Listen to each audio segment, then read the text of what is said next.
Hello and welcome to the PocketGamer.biz podcast Week in Mobile Games, where we discuss the week's news and provide some insights. I'm Craig Chapple, Head of Content at PocketGamer.biz. With me this week, as usual, is our news editor, Aaron Astle. And we are welcoming back Events Content Coordinator, Charlie Scowen.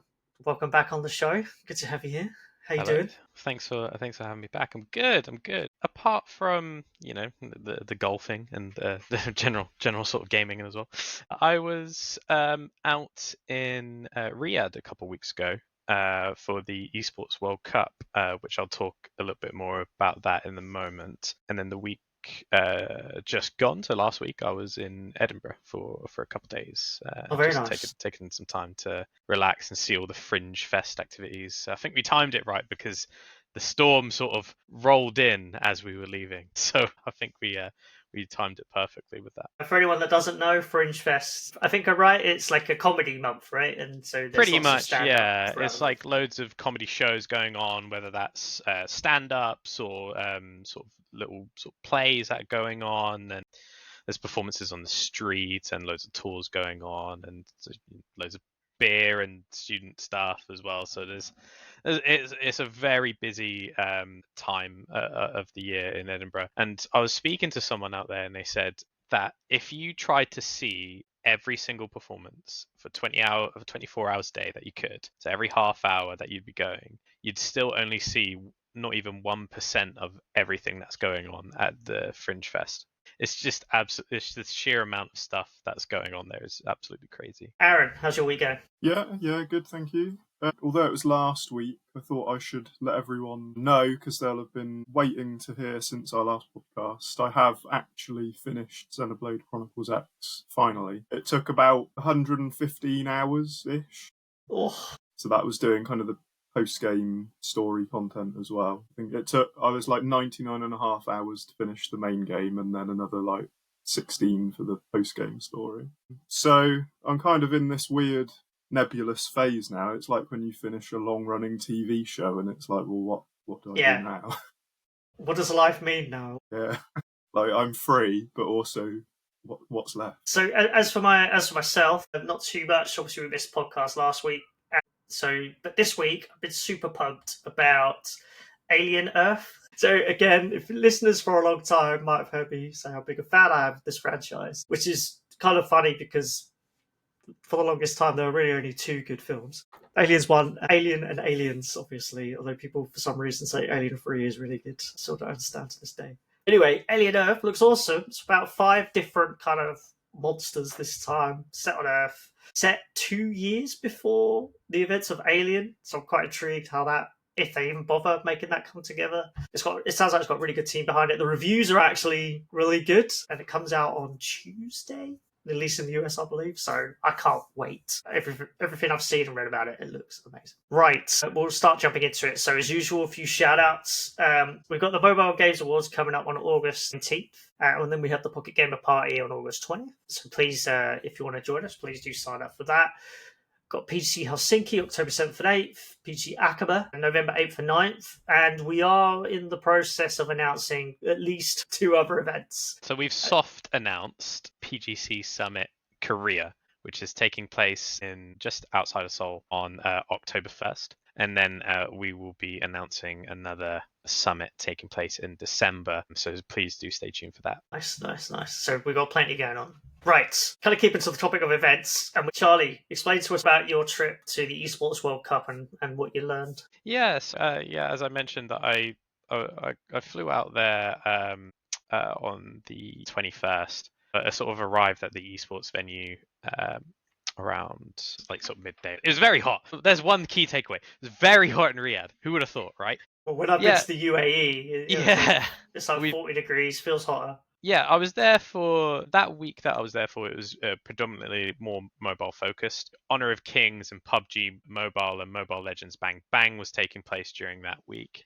So that, yeah, it was more predominantly mobile focused. Of course, throughout the tournament and throughout the whole of the Esports World Cup, there were other mobile titles taking place, and I think there's still more to play. But that week was certainly where more of the mobile was taking place. Chess and Call of Duty, of course, were just starting as well towards the tail end of the week. I was given some stats about the esports scene and from some of the folks that I met out there, and these were taken from Newzoo, so I'm just going to read some of these out if in case anyone is unfamiliar about the sort of esports landscape. 3.4 billion people in the world are gamers, and 1.5 million are core gamers. These are all taken from Newzoo, so don't shoot me. About 610 million of those are esports fans. There were $4.3 billion revenue growth in 2024 with CAGR of 6.6%, and it's projected to reach market volume of $5.9 billion by 2029. In the Kingdom of Saudi Arabia specifically, it's a 1.8 billion video games market in the Kingdom of Saudi Arabia. 23.5 million of the 35 million population in Saudi Arabia are gamers, with 67% of that are active. It's quite a lot of people. $6.8 billion are projected in gaming consumption by 2030. And esports and gaming's contribution to the Kingdom of Saudi Arabia's GDP is projected to hit $13.3 billion by 2030 and generate nearly 39,000 jobs. And then in the wider MENA region, as 83.7 million gamers by 2028, increasing by 5-year CAGR of 4.1%. So 72% of gamers in MENA, so in Saudi Arabia, UAE, Egypt, engage with esports. So some of the takeaways that I've sort of experienced whilst I was at the Esports World Cup, and some of the things that I was hearing from people that I met out there. Of course, it's no secret that the MENA region has a very young population. It's full of potential. Ton of the stats I just read out are from folks that are under the age of 30. So there's so much room to grow when it comes to the games industries and esports industry out there. Funnily enough, the people that I spoke to there all said that out of the platforms, so PC and console and mobile, they seem to think that mobile had the most potential. They argued that this skill-wise is very similar to PC and console, but the accessibility is much higher. More people tend to have phones in their pockets than they do spend on the high-end gaming PCs and consoles. One of the examples was you had more views in Mobile Legends Bang Bang, a peak viewership compared to League of Legends, right? That's pretty crazy. I spoke to Fabian, the Chief Games Officer of the Esports World Cup Foundation, and what their mission is they want to make esports go to mainstream audiences. So that's putting it in front of non-gaming fans through sports channels like ESPN and taking inspiration from sport events like Wimbledon, which you could see when being at the Esports World Cup. So you didn't only have the arenas where all the games were taking place, you had a massive complex where there's so much going on in terms of for consumers and fan meetups and stores, just so much going on, like food markets. And I took a picture of it actually as well. It looked very futuristic. It looked like sort of Times Square in a way, where it's just there was just so much going on. But was there strawberries and cream? There weren't strawberries and cream, no. There weren't, no. But it's funny. There's hardly taken inspiration from Wimbledon. No, of course. But there's other things other than the esports titles and games taking place. A lot of like the consumer sides of the wider festival, which is what they were calling it, was taking place at night, of course, when the sun went down and it was less hot in the evening, which I can guarantee you it's still very hot around 11 p.m. in Riyadh, but it was a lot more manageable than it was around like 1 p.m. for example. And so yeah, they're trying to push the Esports World Cup to be a sort of wider festival rather than just a specific tournament, which some esports sort of finals like League of Legends or IEM or those sort of titles being just more concerned about the actual arena and the games. There was a lot going on, so it's like a Gamescom as in the consumer side and all that sort of stuff. Another takeaway that I sort of was hearing from people is that they are trying to make esports self-sustainable. I think one of the things about the esports industry that people were skeptical of recently was how can you make money out of it? How can you make it self-sustainable? The people that I was speaking to in Riyadh were arguing that the ways that you can make it more self-sustainable was through these sort of more brand celebrity partnerships. I was speaking to this dude who is a caster for Honor of Kings, and he does a lot of hosting. But he used to be a professional rugby player for the Philippines. But he said that gaming was always part of his life. Anyway, but he was arguing that we need to get more brands and celebrity partnerships involved. We had that with certain esports organizations where they would partner with the likes of BMW and other sort of outside of games brands, right? But they were arguing that there needs to be more of that and celebrity partnerships. And Fabian, who, as I just mentioned, is the chief games officer of the Esports World Cup Foundation, was arguing that to help make it more sustainable, we need to sort of like leverage government support at a grassroots level. He called on examples like football, governments and countries around the world were investing, supporting at that grassroots level, right? Although I don't know how much the UK are doing that at the grassroots level. However, he was saying that was one of the ways that that was one of the ways that esports can be self-sustainable, was through through leveraging government support, which is what he was arguing what Saudi Arabia are trying to do within their own country. And finally, so I spoke with Tencent while I was out there in Moonton. They were arguing that they can't imagine Honor of Kings and Mobile Legends Bang Bang not being esports titles. The way esports has worked for them, especially on the mobile side of things, is it's allowed a lot more engagement and retention for their gamers any other sort of title that they could imagine. It just keeps them interested, following teams and following players and following these organizations. Just allows them to talk much more about sort of the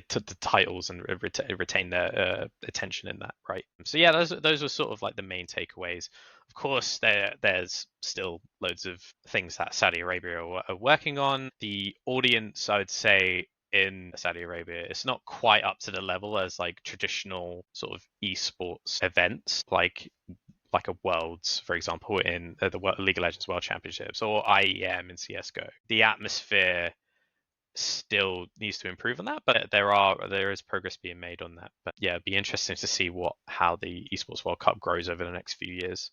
Really interesting. I think the scale of it is quite amazing to see. At least the attempts to kind of make esports in general like a big thing, because obviously it's all just like it's the sum of its parts, I guess. It had, it had a boom in sort of like the mid 2010s, right? Everyone was so excited about it, think it was going to be the next big thing, and then I don't know. Like with many industry buzzwords and trends, the metaverse, the blockchain, is AI part of it?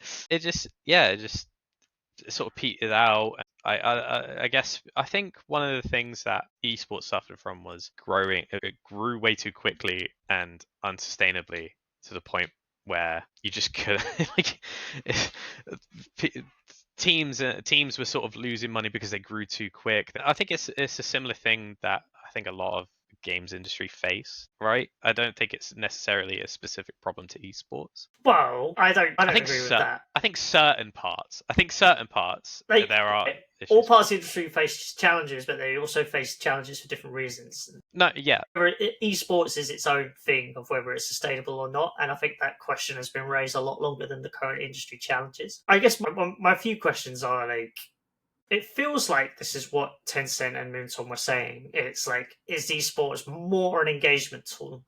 Do they really care if it made that much money or any money, really, even doing the esports, as long as it actually helps keep people engaged with the ecosystem and the game? Yeah, I would say, obviously, they weren't going to get into how profitable esports was, but they definitely said on the... I think that's telling in and of itself. If it was super profitable...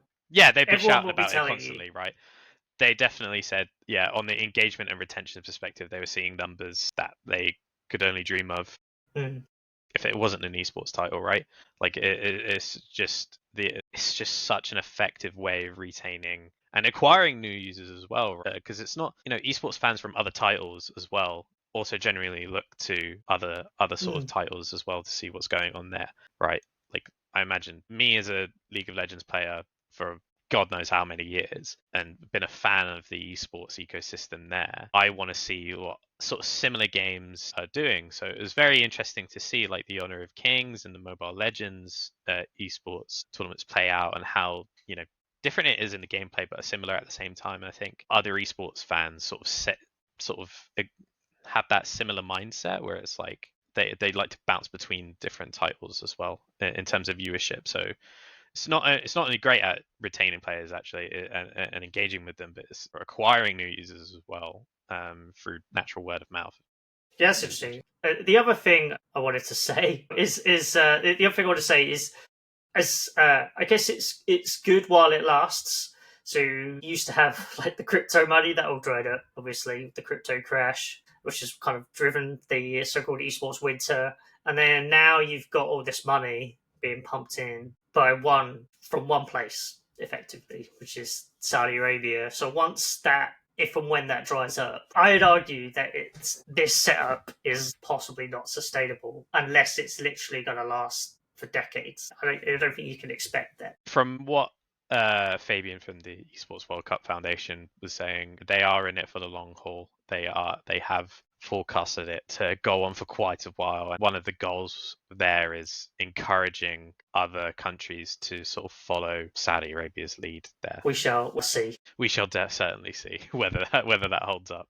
But great, thanks for reporting on your findings, Charlie. I do appreciate it. And sounds like I actually do have an interview with Fabian as well, if anyone wants to check that out on PocketGamer.biz. It's certainly a good read. Fabian was a good person to speak to. I'll try and remember to add in a link in the description. So, Aaron, we'll move on to you. You got a story about Clash Royale. I do. So yeah, we obviously recently spoke about the game, that it's been growing monthly since March this year, and that it reached a post-pandemic revenue record for the month of June. So now, obviously, we have newer figures, and its earnings reached even higher in July.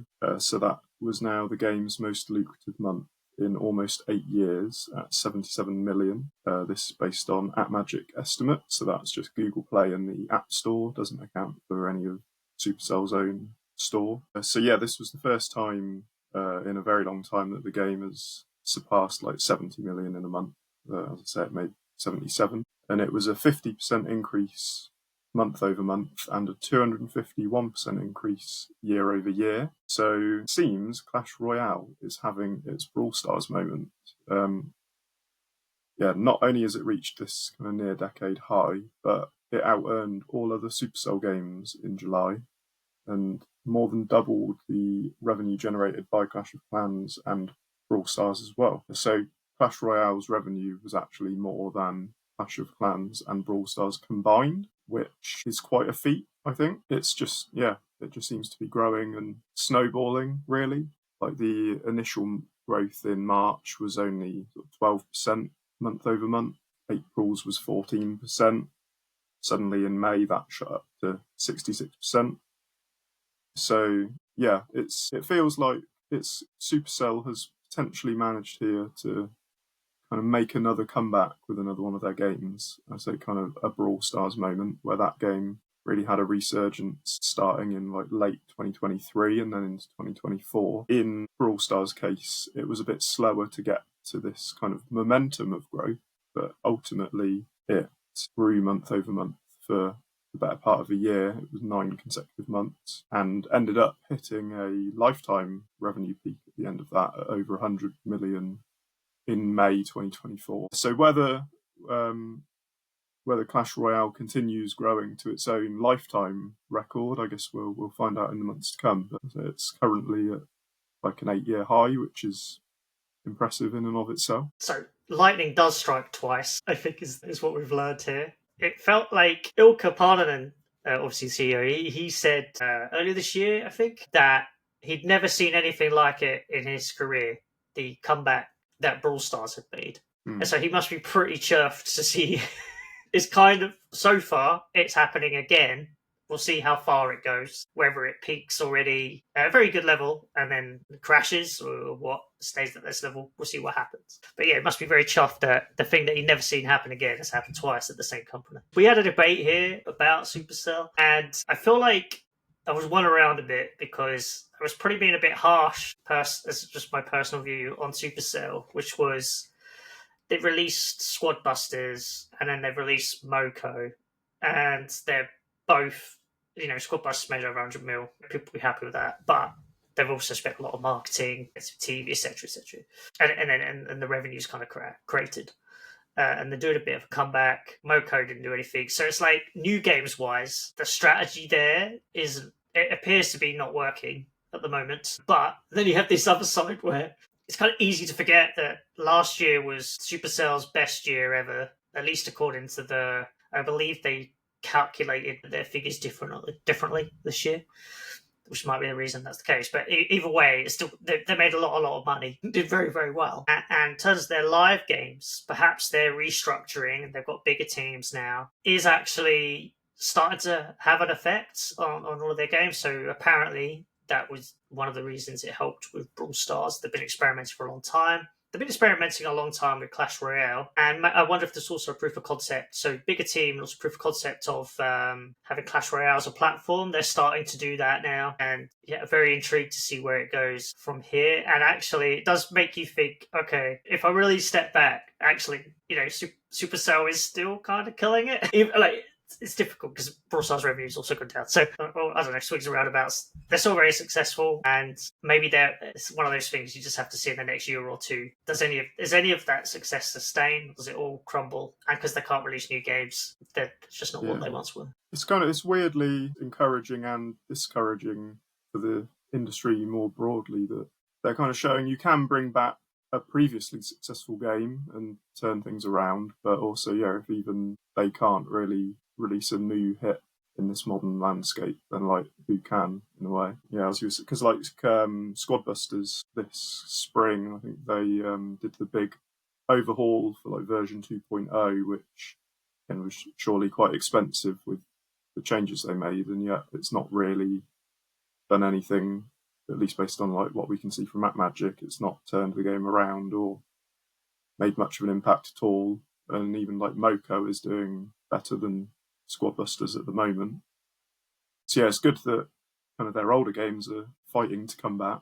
But it's not a very encouraging view for kind of newer companies, I guess, looking to get that initial hit. Yeah, I mean, but to be clear, I think over the past couple of years, companies have proven that you can actually release a successful title.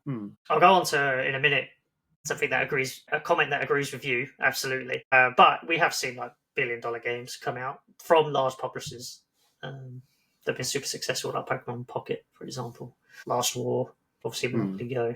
So it is possible, but it is very challenging. So I guess speaking of that then, I'll go on to my story. So the learning language platform Duolingo has acquired the majority of the staff at NextBeat to join its team. It's going to form the first kind of official UK office for Duolingo. So there's 23 members, and then about 7 or 8 staff are actually going to remain at NextBeat. So NextBeat still exists. They're going to continue to operate BeatStar Country still. When I spoke yesterday with Simon Hayes, so we're doing this on Thursday, I spoke yesterday with Simon Hayes and Ollie Barnes. They said that they were actually in the middle of doing a fundraise before all this. So they had fully intended to be an independent company and raise some money and go from there, focusing on music games. But then they said, when you do that, sometimes people kind of come out of the woodwork and opportunities arise. And one of those was with Duolingo. They're going to work on the music course at Duolingo, and they're basically going to develop that side of the app and experience. They've got experience with getting music rights, just developing music games like BeatStar. Simon Hayes actually called it more like an app really than a game, which I thought was an interesting way to put that. Some interesting quotes when I was chatting with him. He said, to your point, Aaron, about the challenging time in the industry, he said that they'd already run into industry headwinds. And so I asked him to elaborate a bit, and he was just like, well, even with the capital that they already had, they were probably going to raise, and the games in its portfolio, it was actually still very challenging for them. So I think maybe that's kind of part of the reason. If they go within a company like Duolingo, it's kind of easier to kind of make these experiences than it is to have to create something brand new, build up a new audience, and release it and hope it does well and spend lots on user acquisition when there's 47.7 million daily active users in Duolingo already. And apparently millions have already played the music course in its beta. So yeah, a couple of interesting quotes. It said Duolingo's charm comes from the fun factor. So that's the character, the engagement, and the leaderboards. And he said it was almost working through that is almost a bit nostalgic. So again, it's like making a fun experience in Duolingo's sandbox. It's like going back to making games before they had to start worrying about free-to-play stuff, which includes user acquisition, lifetime value, return on investment, all these KPIs that we're always talking about. He said, what we've been doing over the last 10 years in free-to-play gaming, the bar for complexity of a base product is getting bigger and bigger. And what Duolingo's design team has done really well is really capture the essence of those mechanics and make them very accessible and very simple. So on the Duolingo side, this is kind of the latest expansion of their kind of gamified learning and leaning on game mechanics to expand the platform into, we've already done language, into music, maths, potentially more. Over the past couple of years, if you're in industry circles, you've probably heard Duolingo mentioned quite a lot because they do come actually to the big games conferences and they try and snap up the talent because that is part of their strategy. One of their board members they appointed late last year is Bonnie Ross, who used to head up the Halo franchise. So that's how serious they are about it. It's not just that they talk about it, they actually do stuff about it. So it's just really interesting. And now obviously they've snapped up a games team effectively. So we'll be hearing a lot more about that, and our plans for PGC London is to kind of delve into that a little bit more with a specialized track. So kind of the games industry can learn a bit more about how other sectors do it. Yeah, there's a lot to be explored in terms of like transmedia, how other sort of industries interact with games, and the gamification of apps. So Aaron, what other story have you got? Yeah, so the other piece from me this week is I spoke with Jenny Zhu, who is the founder and CEO of Talofa Games, and we spoke about the studio's second fitness game, Monster Walk. So Talofa closed a 6.3 million seed round last year with investment from Chameleon, A16Z, Speedrun and others. Jenny revealed basically this is what allowed them to ideate and prototype their second game. So their first game was called Run Legends, which was her kind of love letter to fitness. It ended up appealing more to athletes rather than gamers. So they wanted to make their next project more like clearly for gamers. So this one is more like an RPG with walking elements. And she said basically the funding allowed them to come up with different ideas. So they prototyped like 5 different games and then decided to go ahead with Monster Walk. And through the investment, they were able to hire new talent and get access to support from a wider network, like investors from games, tech, and healthcare. So I asked her quite a lot about Monster Walk itself, because obviously there's already the big kind of monster-based walking game out there, which is like Pokémon Go. So in terms of what this game's kind of doing differently to hopefully stand out when it releases, it comes out in the US in September. It's already in early access in a few regions. And it's one of the core things that's different about this to a lot of the walking games is that it's not location-based. So it uses a pedometer system to earn you points that you can then spend to progress in-game. So the idea there being it makes it more accessible, whether you're a rural player or like can't really go out. You're not kind of required to go somewhere with landmarks or whatever, or to find, in Pokemon Go, you might see that there's a Pokemon you want if you go to this place, whereas a Monster Walk doesn't use like the location services. It's just a pedometer. So you might see in the game there's a monster like 1,000 steps away. So once you've done that, you'll have caught up to it and be able to try and like get it on your team. And then other things like there might be a boulder in the way that takes 30 steps to get around, things like that, which I thought that's quite an interesting kind of twist on the walking genre. Apparently the monetization for the games, you can't like buy steps, but you can buy kind of boosters in limited quantities to like double how many points your steps are worth effectively. But largely the game's just going to be monetized around like customization options, like skins and designing a base. And it's also going to have rewarded ads to give you a limited amount of extra steps. But Jenny did say that she, they're not going to let people basically buy their way through the game. She said that would defeat the purpose of the game if you didn't actually have to do any walking. And she also talked about it as something that's apparently appealing to Gen Z primarily. They tested an earlier version of it with 30,000 people and found it mostly resonated with this age group, which Jenny is also part of. She said that she thinks that the generation responds well to authenticity and a sense of belonging. And she said she's taken kind of the companionship aspect of fitness apps that she likes and then mixed those with games that she likes. She named like Undertale and Pokémon as big standout examples, and to basically make Monster Walk into a cozy RPG, as she put it, with walking elements. I'd recommend looking at the full interview that we went in a bit deeper on kind of how they're targeting Gen Z in particular, and the kind of collaborative nature rather than competitive to it as well.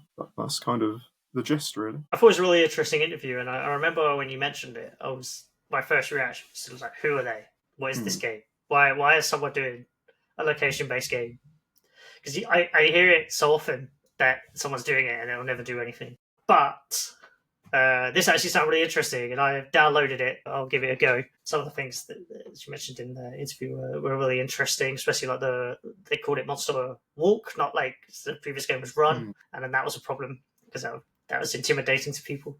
Yeah, that was interesting. At least in that context, because I guess there was a Zombies Run that was very successful in a totally different time of the industry. But yeah, I do want to give this a go. All right, thanks for that, Aaron. So I'm going to close out with the last story. So there's been a lot of financials this week. And we're in the financial season yet again. But there was some really interesting things I thought from this week. And the thing I want to focus on is the Unity and AppLovin financials. So there was a few interesting and kind of insightful statements that they both released.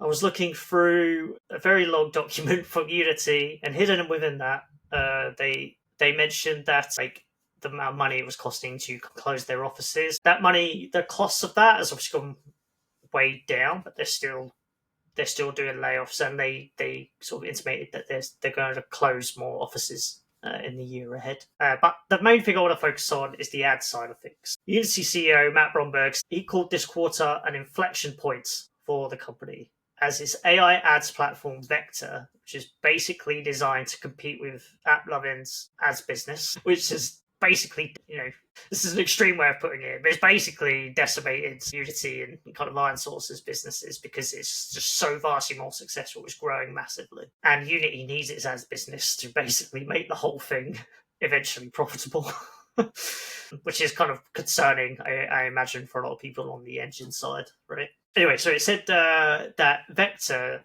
had grown by 15% revenue-wise from the previous quarter, but overall its ads revenue was actually down 4% year over year. In an earnings call, Matt Bromberg said he shared optimism about the platform, but he was keen to know it's still very early days. So I think they don't really expect things to kick off until kind of the 2026 financial year. He said that Unity had yet to tap into its biggest competitive advantage over its rivals, which is the Unity engine itself, and the billions of players that engage with the games built on it. The company's previously claimed that 70% of the top 1,000 mobile game studios use its tech. Obviously, over the years, things have changed since the runtime fee, in essence. A lot of people still use it, don't get me wrong, but people are kind of looking at alternatives as well. Just something to keep in mind. Anyway, his quote, he said, "The increased confidence we have in the future of the business is actually partially derived from the fact that we've not yet tapped into that advantage." And he said that is the deep consumer understanding we possess by virtue of its position as an operating system for games globally, because it helps build, distribute, and run game applications. He said the unique vantage point will provide our Vector AI engine access to new and highly differentiated behavioral data that will provide a significant potential for enhanced performance and growth. And again, expected to see that 26. What does that mean? I guess we don't really know. The funny thing, after this is so, AppLovin's killing it. In terms of revenue, worth noting, yeah, it's made a lot of layoffs. It has actually made a lot of layoffs over the years, and because it's kind of focusing revenue per employee. Last quarter, revenue rose by 77% year over year to $1.3 billion. If you want to know how, how fast it's growing. The CEO, Adam Ferrugi, he was asked directly on the earnings call about Vector and its potential to use engine-related data. And I found his remarks kind of amusing. He just basically completely brushes off the challenge. I mean, he's not going to sit there on an earnings call and go, yeah, this is really concerning. Our business could be really hit hard. He's not going to say that, right?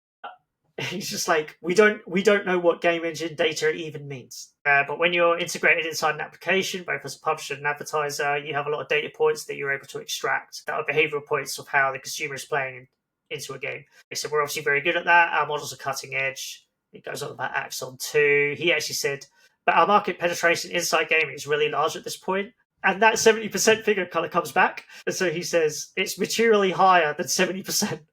We've got very good visibility into what matters in the gaming category, given how large we've become. So I find that the competitiveness quite amusing. I doubt AppLovin is that worried at the moment, but I'm sure it is looking at that. But, I feel like AppLovin could at any point probably just buy Unity now. So back to the merger days, and that nearly happened. So part of me does wonder how serious Vector will ultimately be as a challenger to AppLovin. It's coming in very late. It does feel a bit like, part of it feels a bit like they've kind of just saying it to get investor interest in the company. But I guess they do ultimately have to follow through with it.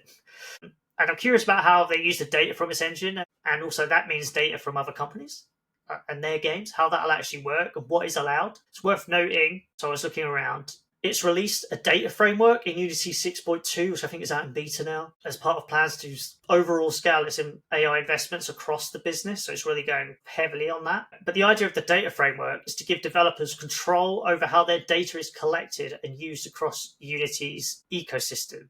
So it feels like Unity is basically saying we want to use your data from using our tools to develop our engine and our new UA platform. So I'm interested to see exactly what options they give developers to not share their data, and then also what ultimately developers just have to share and give up to Unity.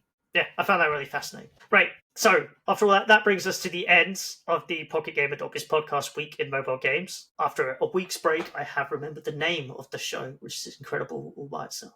Thank you very much, Charlie, for joining us. Really good to have you back on the show. Thank you for having me. Thanks, Aaron, as always. Yeah, thank you. And thanks, everyone, for listening. We'll see you again, hopefully, next week, just ahead of Gamescom. And obviously, if you want to reach out and meet us at Gamescom, please do drop us an email. Ads, have a good weekend. We'll see you soon. Goodbye.